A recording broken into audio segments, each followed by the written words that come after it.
Welcome back to Investing Talk Podcast. We're here to cut through the noise and get you up to speed on what truly matters in the markets.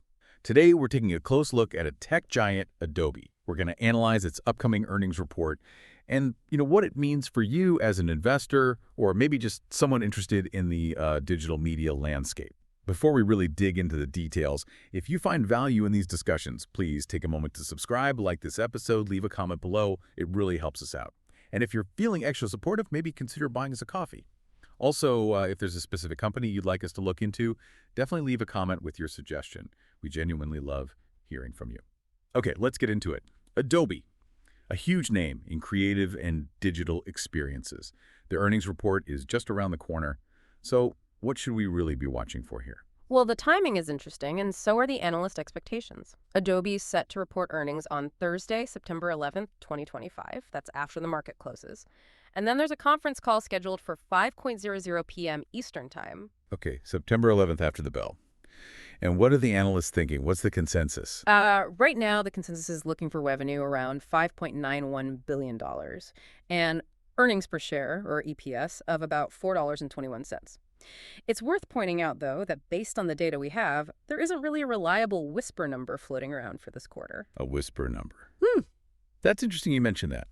For listeners who might not follow earnings season super closely, what does that absence tell us? Why flag that? Good question. Yeah, the whisper numbers like the unofficial forecast, what traders and maybe some institutions really think might happen, often a bit more optimistic or pessimistic than the official consensus. So when there isn't a strong one, it could mean there isn't a huge conviction among those in the know that Adobe is going to massively surprise one way or the other. It suggests maybe a more measured sentiment, less speculation, which in itself is kind of telling, right? Okay, that makes sense. Puts things in context. So $5.91 billion revenue. 4.21 EPS is the baseline.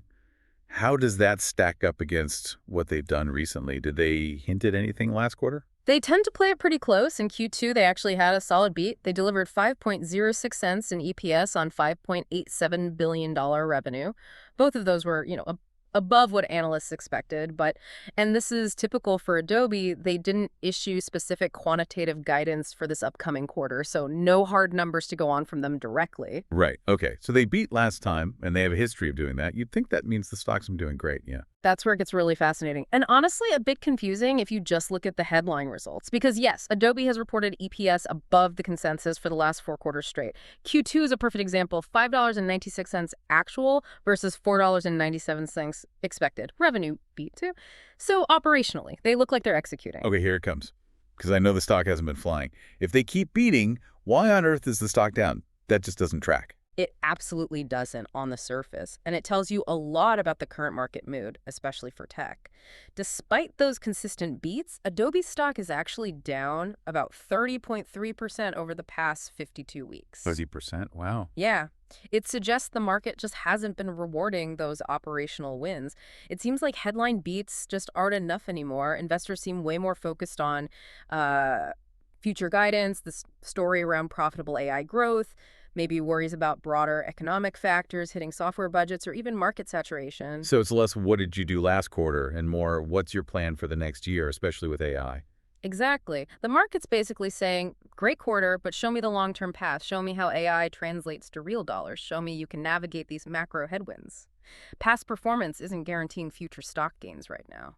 Okay, so beyond the beats and the stock price drama, what about the underlying business health? Are things like revenue and margins actually growing? Fundamentally, yeah, things look pretty solid. Revenue growth was averaging, 10.6% year over year last quarter.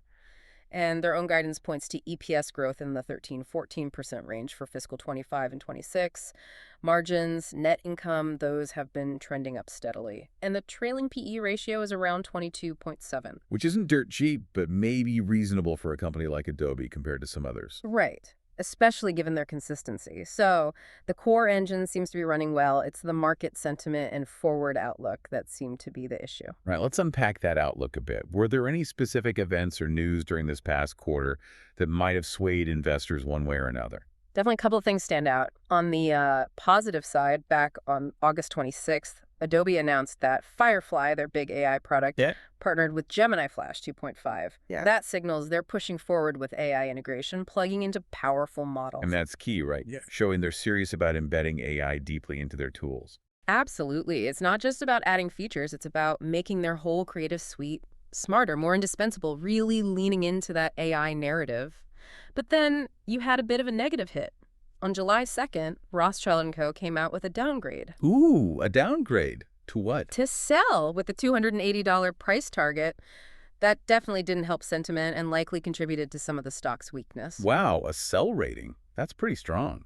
It is. And then you just have the ongoing background noise, discussions about market saturation, can they keep growing in creative software, and competitive threats, maybe from smaller AI startups. So how does all this Adobe-specific stuff fit into the wider tech sector and the economy?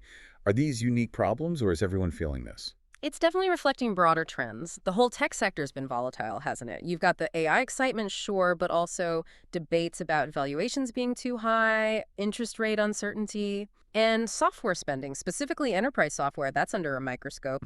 Companies are being cautious with budgets. Right, asking for more justification before signing big deals. Exactly. So Adobe's stock being down 30%, lagging the S&P 500 and its sector, that really mirrors those bigger concerns. Concerns about enterprise budgets.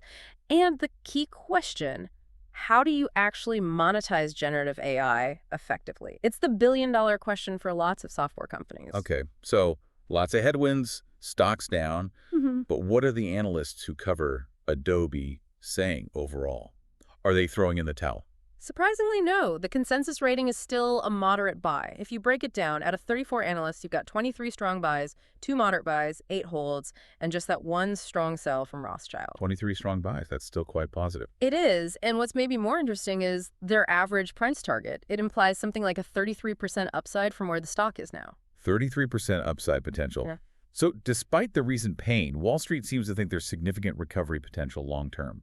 It suggests that, yeah, they seem to believe in the underlying business, maybe banking on Adobe navigating the AI transition successfully and leveraging their market position over time. There's optimism beneath the surface skepticism. Okay, that sets the stage nicely. Given all the history, the recent news, the analyst view, what are the possible ways this earnings report could play out? What's the bullish case look like? Right, bullish scenario. We'd need to see continued strength, maybe even acceleration in their AI stuff, particularly Firefly. Clear signs it's being adopted and starting to contribute meaningfully to revenue. A solid beat on both revenue and EPS would help, naturally. Strong customer growth, good international performance. But crucially, the guidance needs to be positive. Management needs to sound confident about renewed demand in digital media, strong enterprise spending. That forward-looking story is key. Gotcha. Confidence and clear signs AI is paying off. What about the flip side? What's the bearish outcome? Bearish side, soft guidance. Any hint of caution about customer IT budgets tightening further, that would likely hit the stock hard.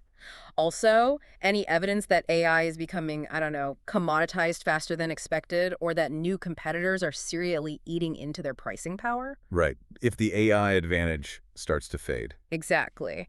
And then there's the possibility we've seen before they report decent numbers, maybe even beat, but the stock still sells off. The good news isn't good enough reaction. Yeah, driven by valuation worries or just money rotating out of the sector, that's definitely a risk in this market. So many moving parts. If you had to pick one thing, one number to watch that really cuts through the noise and tells you how Adobe's doing, what would it be? For me, the absolute key metric is digital media ARR, annualized recurring revenue. That shows the health of their core subscription engine, Creative Cloud, Document Cloud. Okay, digital media ARR. Anything else tied closely to that? Yes, alongside ARR, any updates or new details on AI monetization? How are they actually making money from Firefly and other AI features? Is it driving upgrades, new subscriptions? Those two together, core ARR growth and tangible AI progress, give you the best picture. And just a side note, remember, implied volatility in the options market usually spikes before earnings. The market is definitely expecting a move. Right, implied volatility, meaning options are pricing in a bigger than usual swing in the stock price after the report comes out. Precisely. The options market is betting on movement, up or down. It gets more expensive to make bets using options right before the announcement. And you mentioned strategies like straddles or strangles before. Those are ways to play that expected volatility without picking a direction. That's the idea. A straddle is buying a call and a put at the same price. A strangle uses slightly out-of-the-money ones. You profit if the stock moves significantly either way, enough to cover the cost of the options. It's a bet on the size of the move, not the direction. Needs a big swing to pay off, though. Okay, makes sense. So bringing it all together for our listeners watching Adobe, where do we lean heading into this report? Bullish, bearish, neutral. Based on everything, our overall leaning is, I'd say, neutral to bullish. Let's put a confidence score of maybe 6 out of 10 on that. Neutral to bullish, 6 out of 10. Why that leaning? Well, the stock's already near its 52-week lows, so a lot of negativity might be priced in. Yeah. The fundamental execution, as we discussed, is actually pretty solid, but the macro picture, the sector sentiment, that creates real uncertainty about how the stock will react, even to good news. So caution is warranted. It really feels like management's commentary and guidance are going to be absolutely critical this time around, maybe more than the actual Q3 numbers themselves. So for someone thinking about making a move before the report, any strategic thoughts? Wait, jump in, hedge. Given that high implied volatility, making a big directional bet right before the numbers drop is risky. Those non-directional options plays, like straddles, could appeal to risk-tolerant folks betting on a big move. If you are going directional, you'd want to see confirmation first. Look for strong ARR growth. Listen for real confidence from management on AI if that's missing. Maybe think about downside protection if you already hold the stock. Honestly, for many investors, the prudent approach might be to just wait, see the numbers, hear the call, then decide. React to the actual information, not just the pre-earnings hype or fear. Wait for the dust to settle, basically. Pretty much. Let the actual guidance and the market's initial reaction give you a clearer signal. That's a really thorough breakdown of Adobe's upcoming earnings. It's such a clear case study, isn't it? A company doing well fundamentally, but still facing market headwinds and skepticism. It really makes you think. As you consider Adobe, maybe reflect on this. In today's market, where even solid beats don't guarantee a rise in stock price, what does value truly mean for tech companies? Is it just hitting the numbers? Or is it more about painting that compelling future story, especially with AI and competition constantly changing the game? Something to chew on. Thank you so much for tuning in to Investing Talk podcast.